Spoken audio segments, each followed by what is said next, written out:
তোমরা তো আগের ভিডিওতে দেখেছো আমার বৌদির মাথার উপরে ছিল কুলো বরণডালা।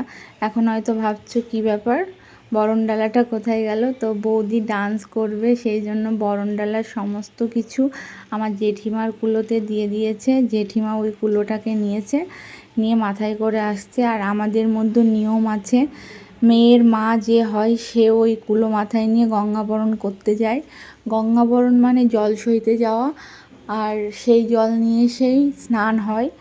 তো সেই জলটা আমার জেঠিমা মাথায় নিয়েছে কুলোটা। আর দেখো এখানে কত মানুষ গেছিলো জল ভরতে। এখানে জেঠিমাদের পাড়ার আছে, আমাদের রিলেটিভস আছে, আত্মীয় স্বজন আছে, অনেকেই আছে।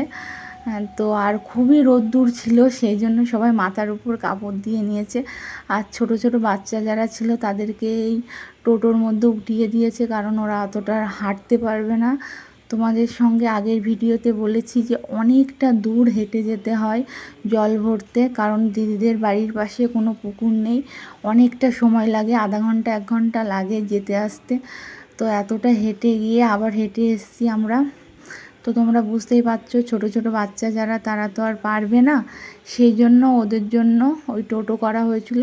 সেই টোটোর মধ্যে বাচ্চাগুলোকে বসিয়ে নেওয়া হয়েছে। আর এখানে দেখো ব্যান্ড পার্টি আরও যারা যারা ছিল সকলেই যাচ্ছে বাজাতে বাজাতে। আর এখন গঙ্গায় নেমে গঙ্গাকে বরণ করে তারপরে জল ভরে নেবে। তো এবার কুলোটাকে জেঠিমা বৌদির কাছে দিয়ে দিয়েছে। এবার বৌদি কুলো মাথায় নিয়েছে, এবার বৌদি কুলো নিয়ে জল ভরবে আর রিচুয়ালস করবে। 5 জন এও আছে, সেই 5 জন এও মিলে এই রিচুয়ালসটা করে। তোমাদের কাদের কাদের এরকম নিয়ম আছে সেটা অবশ্যই জানিও। আর ভোরবেলা এসে তো গঙ্গা দেবীকে আগে নেমন্তন্ন করে যাই। আর দেখো জল ভরে আমরা সকলে বাড়ি চলে এসেছি। এসে বৌদি কুলোটাকে নামিয়ে নিল। তারপরে সব রিচুয়ালসগুলো আবার শুরু হবে একের পর এক। এখন দিদি স্নান হবে।